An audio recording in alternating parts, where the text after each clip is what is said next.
जंगल पर विशाल लाल बाघों का हमला, लोमड़ी की चतुराई और जादुई मणि।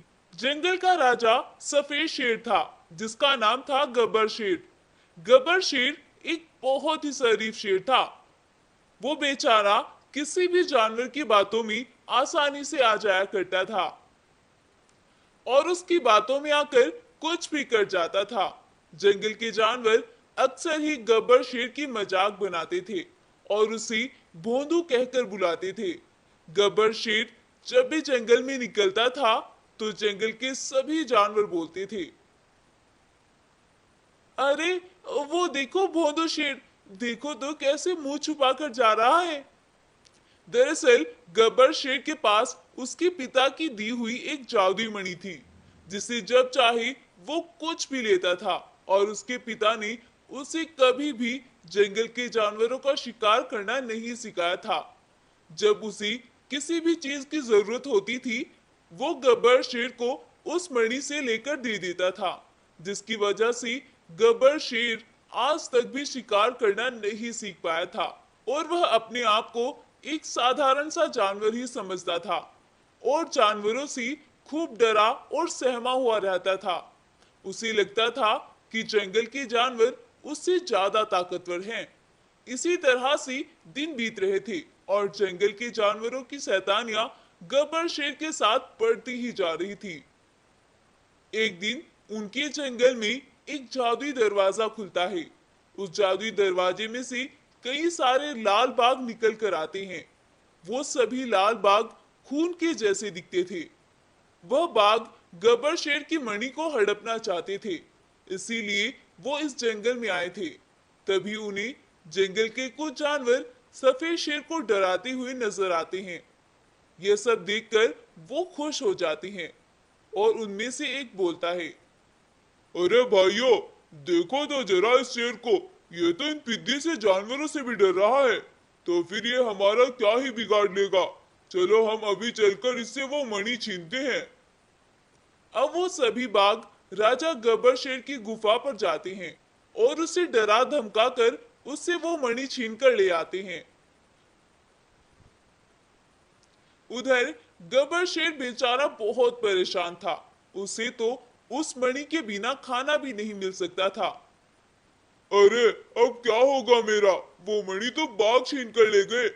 अब मैं अपना पेट कैसे भरूंगा, और मुझे तो वैसे भी बहुत जोरों की भूख लगी है। और वो तो उस मणि से जंगल को बहुत नुकसान पहुंचाएंगे। क्या होगा अब हमारे जंगल का। जैसा शेर सोच रहा था, उधर वो बाघ वही सब कर रहे थे और उस मणि से शक्तियां ले लेकर वो सभी जंगल के जानवरों को मार रहे थे और उनका मांस खा रहे थे। अब तो जंगल के जानवर भी परेशान थे। उनकी तो कुछ भी समझ में नहीं आ रहा था और अब तो उन्हें अपनी गलती का भी एहसास हो रहा था। भाइयों, हमने शेर महाराज को इतना परेशान किया और उनके अच्छे होने का फायदा उठाया। हाँ गाय बहन, तुम सही कह रही हो। वो जैसे भी थे, उन्होंने कभी हमें कोई नुकसान तो नहीं पहुंचाया और हमेशा ही हमारे लिए कुछ ना कुछ किया है। ऐसा करते हैं, हम सब मिलकर राजा शेर के पास जाते हैं और उनसे माफी मांगते हैं। अब जंगल के कुछ जानवर राजा शेर के पास जाते हैं और राजा शेर से माफी मांगते हैं। हमें माफ कर दे शेर महाराज, हमने आपके साथ बहुत गलत किया है। अरे गाय बहन, तुम ये सब छोड़ो और ये सोचो कि हमें उन जालिम बाघों से कैसे पीछा छुड़ाना है। अब महाराज, आप तो इतनी ताकतवर हैं, अगर आप अपनी ताकत का इस्तेमाल करें तो आप किसी भी बड़ी मुसीबत से लड़ सकते हैं। लेकिन गाय बहन, मुझसे तो शिकार करना तक नहीं आता है, तो मैं उनसे कैसे लड़ सकता हूँ। शेर की बात सुनकर जानवरों की भीड़ से लोमड़ी बोलती है, अब महाराज, अगर आप चाहे तो मैं आपको शिकार करना सिखा सकती हूँ। हाँ लोमड़ी बहन, तुम्हारा बहुत एहसान होगा अगर तुम ये सब कर दोगी तो। अब लोमड़ी गब्बर शेर को लड़ना सिखाती है। 2-3 दिन ऐसे ही बीत जाते हैं और उन बाघों का कहर जंगल में इस कदर बढ़ जाता है कि जंगल के जानवर अब गुफाओं से निकलना भी बंद कर देते हैं। लेकिन लोमड़ी और गब्बर शेर हार नहीं मानते हैं और लोमड़ी अब शेर महाराज को लड़ना सिखा देती है।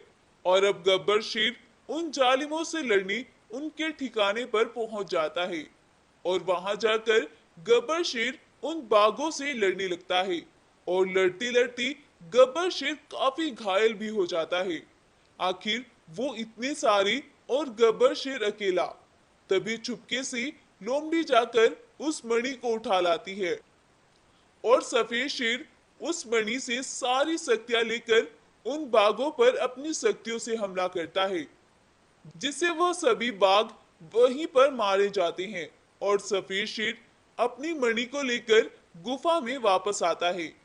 और अब जंगल के सभी जानवर गब्बर शेर से माफी मांगते हैं और वो सभी अब गब्बर शेर की बहुत इज्जत करने लगते हैं और अपने जंगल में फिर से खुशी खुशी रहने लगते हैं।